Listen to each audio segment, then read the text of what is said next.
शहंशाह बहुत न्यायप्रिय शासक थे। उन्होंने अपने महल के प्रवेश द्वार पर 1 घंटा लगवा दिया था। जिसको भी शिकायत हो वह उस घंटे को बजा सकता था ताकि शहंशाह आवाज को सुनकर न्याय कर सके। उनके राज्य में गरीब अमीर, छोटे बड़े सबसे साथ न्याय किया जाता था। शहंशाह की दृष्टि में कानून सबके लिए बराबर था। शहंशाह अपराधी को दंड और निर्दोष को क्षमा करके सबके साथ न्याय करते थे। कई लोग न्याय के लिए शहंशाह के दरबार में अपनी शिकायतें लेकर आते थे।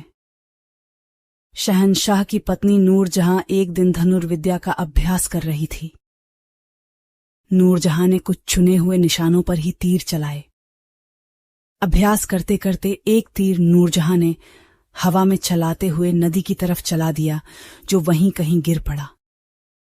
इसके बाद नूरजहां अपने महल लौट आई।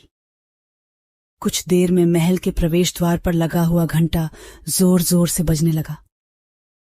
पहरेदार ने देखा कि एक धोबन सिसकियां लेकर रो रही थी। उसके पास जमीन पर एक मृत शरीर रखा था और उसके हाथ में खून से सना हुआ तीर था। पहरेदार उस धोबन को शहंशाह के पास ले गया। धोबन शहंशाह को सलाम करके इंसाफ की दुहाई देने लगी। उसने शहंशाह को तीर दिखाते हुए कहा, हुजूर, इस तीर से किसी ने मेरे पति को मार डाला है, मुझे विधवा और मेरे बच्चों को अनाथ बना दिया है।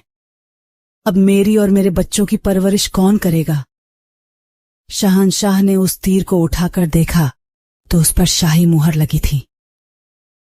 शहंशाह समझ गए कि निश्चय ही इस दुखद घटना को अंजाम किसी महल के ही व्यक्ति ने दिया है। उन्होंने पहरेदार को आदेश दिया, जिस दिन यह घटना हुई उस दिन धनुर्विद्या का अभ्यास कौन कर रहा था। राजा का आदेश पाकर पहरेदार महल में गया और सच्चाई जानकर कुछ ही देर में वापस आ गया और बोला, हुजूर, उस दिन बेगम साहिबा धनुर्विद्या का अभ्यास कर रही थीं। शहंशाह ने तुरंत नूरजहां को दरबार में बुलाया। जैसे ही नूरजहां दरबार में हाजिर हुई तो शहंशाह ने अपनी कमरबंद से छुर्रा निकालकर धोबन को देते हुए कहा, तुम नूरजहां की वजह से ही विधवा हुई हो, इसलिए तुम इस छुरे से मुझे मारकर नूरजहां को विधवा कर दो। ऐसा करने से तुम्हें न्याय जरूर मिलेगा।